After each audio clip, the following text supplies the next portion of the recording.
السلام علیکم بچوں، کیا حال چال ہیں آپ لوگوں کے؟ ٹھیک ہیں؟ امید کرتی ہوں آپ لوگ ٹھیک ہوں گے۔ اچھا، آج میں 7ویں کلاس کی اردو کی جو کتاب ہے سندھ ٹیکسٹ بک بورڈ کی، اس میں سبق املی کا درخت جو ہے یہ آپ کو بتاؤں گی۔ اس کے بارے میں مشکل الفاظ کی وضاحت ہوگی اور سبق کی بھی تھوڑی سی وضاحت ہوگی، اس کو آپ سمجھ میں آئے گا کہ یہ سبق جو ہے اس میں ہم سے مصنف نے کیا کہا ہے اور جو ہے وہ اس میں ہمیں کیا سمجھانے کی کوشش کر رہے ہیں۔ اچھا، میں جب ڈیٹیل میں اس کی پوری کمپلیٹ کر لوں گی تو پھر آپ مجھے کمنٹ میں بتائیے گا کہ جو ہے آپ لوگوں کو اس کی ایکسرسائز وغیرہ چاہیے، اگر چاہیے تو پھر میں اس کی انشاءاللہ تعالی ایکسرسائز بھی آپ کو کرواؤں گی۔ اچھا، اس سبق کو جو ہے وہ سر سید احمد خان نے لکھا ہے اور انہوں نے جو ہے ایک ہمارے بچوں کے ایک اخلاقی اس کو جو ہے اس میں وضاحت کی ہے کہ ہمارے اندر کہاں اخلاقی کمی واقع ہو جاتی ہے، جس کی وجہ سے ہم معاشرے پر اس کے کیا اثرات پڑتے ہیں اور ہماری اپنی ذاتی زندگیوں میں اس کے کیا اثرات پڑتے ہیں۔ ٹھیک ہے، تو اسٹارٹ کرتے ہیں۔ ہمارے گاؤں سے تھوڑے فاصلے پر املی کا ایک پرانا درخت تھا۔ وہ بہار کے موسم میں ہرا بھرا ہو جاتا اور بڑا مسافر نواز تھا۔ یعنی املی کا ایک درخت تھا، پرانا درخت تھا، بہار کے موسم میں جو ہے اس کے پتے ہرے بھرے ہو جاتے تھے اور اس کو مسافر نواز کیوں کہہ رہے ہیں؟ کیونکہ تھکے ماندے مسافر اس کے سائے میں دم لیتے اور کبھی کبھی کارواں یا بنجاروں کا گروہ بھی اس کے سائے میں آ کر ٹھہر جاتا۔ یعنی جو مسافر کہیں دور دراز سے سفر کرتے ہوئے یہاں تک پہنچتے تھے تو اس درخت کی جو چھاؤں تھی وہ ان کے لیے کسی نعمت سے کم نہیں تھی۔ اور بڑے بڑے کارواں اور بنجارے جو ایک جگہ سے دوسری جگہ موو کرتے ہیں، جن کا کوئی پرماننٹ یا مستقل گھر نہیں ہوتا، تو وہ بھی اس کے سائے میں آ کر ٹھہر جاتے تھے۔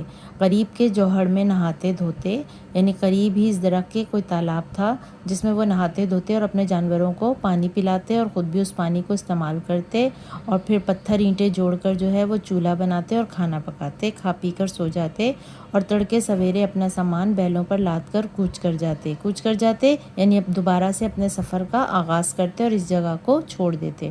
یہ درخت گاؤں والوں کو بہت عزیز تھا۔ گاؤں کے لڑکے بالے شام کو اس کے قریب ہی کبڈی یا کوئی دوسرا کھیل کھیلتے اور شام ہونے پر گھر واپس چلے جاتے۔ گاؤں والوں کو یہ درخت عزیز تھا۔ کیوں تھا عزیز؟ کیوں اس سے اتنا پیار تھا؟ کیونکہ ایک پرانا درخت تھا اور اس درخت سے ان کو ایک مانوسیت سی ہو گئی تھی۔ چاندنی راتوں میں یہ کھیل رات کو بھی جاری رہتے۔ جب اس درخت میں پھول آتے اور پھل لگنا شروع ہوتا تو بچے پتھر مار کر گراتے اور کھٹے کٹارے مزے لے لے کر کھاتے۔ ظاہر ہے کہ املی کا درخت تھا اور املی کے درخت کا جو کچا پھل ہوتا ہے اس کو کٹارے کہتے ہیں، ٹھیک ہے، اور جو کھٹے بھی بہت ہوتے ہیں۔ گاؤں کے مکھیا یعنی گاؤں کے سردار بھی کبھی کبھی اس کے سائے میں آ کر بیٹھتے اور گاؤں کے معاملات میں مشورہ کرتے۔ کہن سال افراد کا کہنا تھا، یعنی جو بوڑھے افراد تھے، بوڑھے ہو چکے تھے، ان کا کہنا تھا کہ ان کے باپ دادا کے بقول ان کے وقتوں میں بھی یہ درخت ایسا ہی تھا۔ نہ جانے اس نے کتنی گاؤں کی نسلیں دیکھی تھیں، یعنی کتنے دادا پر دادا کو دیکھا تھا۔ دوسرے دیہات والے بھی اس گاؤں کا اتا پتہ بتاتے وقت اسی کا نشان دیتے۔ یعنی یہ ایک جیسے ہم کسی کو کبھی راستہ بتاتے ہیں یا کوئی پتہ سمجھاتے ہیں تو کوئی نشانی بتاتے ہیں نا، باقاعدہ ایسا چوک ہوگا یا وہاں، تو اسی طرح سے یہ درخت بھی ایک سمبل بن چکا تھا، ایک نشانی بن چکا تھا، اسی کا حوالہ دیا جاتا تھا اس گاؤں کے لیے۔ ایک رات اس زور کی آندھی چلی کہ سارے گاؤں میں کھلبلی مچ گئی۔ کھلبلی کا مطلب ہے انتشار پھیل گیا، بے چینی ہو گئی، سب اپنی اپنی جگہ پر کیا ہو گئے؟ پریشان ہو گئے۔ گھروں کے چھپر اڑ گئے، چھپر کچی چھتیں، ٹین کی چھتیں بھی اکھڑ کر دور جا گریں۔ غریبوں کے جھونپڑوں کے نام و نشان تک مٹ گئے۔ کئی گھروں میں آگ لگ گئی۔ بچے ڈر کے مارے چارپائیوں کے نیچے گھس گئے۔ بڑے بوڑھے دعائیں مانگتے رہے، ساری رات جاگتے کٹی۔ صبح 5 بجے کے قریب خدا خدا کر کے آندھی تھمی۔ اب گھر سے نکل کر گاؤں کا حال دیکھا، یعنی صبح 5 بجے جو ہے وہ آندھی جو ہے وہ تھمی، مطلب ختم ہو گئی۔ اب سب ظاہر ہے جب سکون ہوا، فضا میں تھوڑی سی سکوت طاری ہو گیا تو سب گھروں والے جو ہیں گاؤں کے اپنے گھروں سے نکلے اور انہوں نے دیکھا تو انہیں اس تباہی کو دیکھ کر بہت ہی دکھ ہوا۔ کہ کیا تباہی ہوئی تھی، درخت اکھڑ گئے تھے، چھتیں اکھڑ گئی تھیں، دور جا گری تھیں، بہت کچھ جو ہے نا اپنی جگہ سے تہس نہس ہوا تھا۔ انہوں نے گھر گھر جا کر ایک ایک کی خیریت دریافت کی۔ اب آگے بڑھے، یہ دیکھ کر انہیں بہت صدمہ ہوا کہ ان کا پرانا درخت جس نے ان کے بزرگوں کی آنکھیں دیکھی تھیں زمین سے اکھڑا پڑا ہے۔ یعنی پرانا جو املی کا درخت تھا جس نے کئی نسلوں کو دیکھا تھا وہ زمین سے اکھڑا پڑا تھا، یعنی کہ ہوا نے اس کو اکھاڑ دیا تھا۔ اس وقت وہ اپنا دکھ بھول گئے اور سب اس کا ماتم کرنے لگے اور افسوس کرنے لگے کہ یہ اتنا قدیم درخت تھا، اس کی چھاؤں سے کتنے لوگوں کو فائدہ ہوتا تھا، اور اب یہ درخت جو ہے زمین سے اکھڑ گیا ہے، مطلب ختم ہو گیا ہے۔ اب انہیں اس کی قدر ہوئی، سب کے سب آندھی کو برا بھلا کہنے لگے اور عورتوں نے اسے کوسنا شروع کر دیا۔ کوسنا کا مطلب کیا ہوتا ہے؟ یعنی بد دعائیں دینی شروع کر دیں کہ نہ آندھی آتی تو نہ ہی اس درخت کے ساتھ ایسا ہوتا۔ چھوٹے بڑے سب آندھی کو برا کہہ رہے تھے اور روتے جاتے، لیکن کیا سچ مچ قصور آندھی کا تھا؟ یہ مصنف نے ہم سے سوال کیا ہے۔ اگر یہ بات ہے تو چوپال کے پاس نیم کا درخت اچھا خاصا کھڑا ہے، وہ کیوں نہیں گرا؟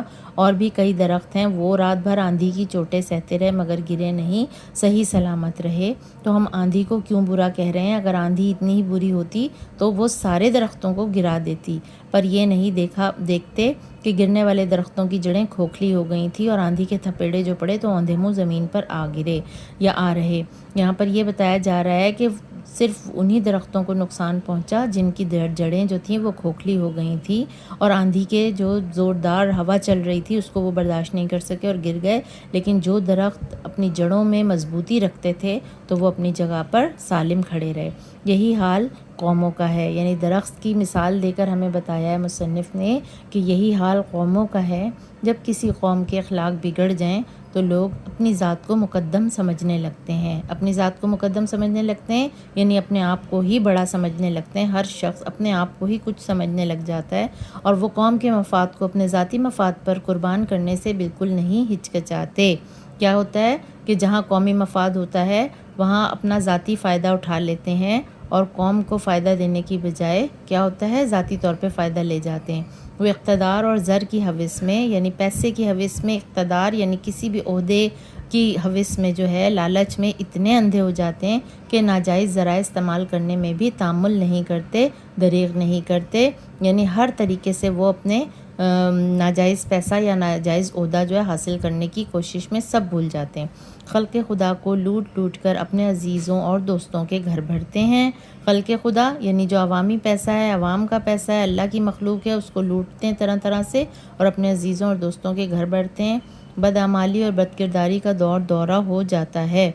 بدعمالی یعنی کہ برے اعمال، برے کام، بدکرداری، کردار میں سارا ان کے نقص آ جاتا ہے، دو نمبری کرتے ہوئے انہیں بالکل شرم نہیں آتی۔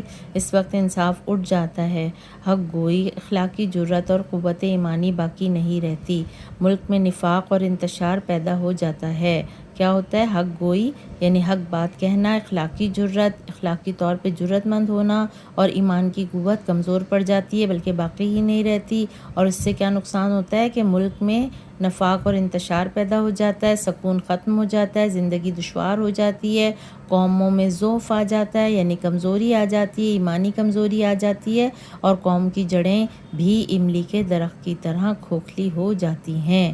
قوم کی جڑیں یعنی کہ قوم کے اندر جو مضبوطی ہونی چاہیے قوموں میں وہ کمزور ہو جاتی ہے، اور اس طرح بالآخر ایسی قومیں تباہ و برباد ہو جاتی ہیں کیونکہ ان کا بین الاقوامی اتحاد آپس میں ختم ہو جاتا ہے۔ بین الاقوامی نہیں، ان کے درمیان جو اتحاد ہوتا ہے وہ ختم ہو جاتا ہے۔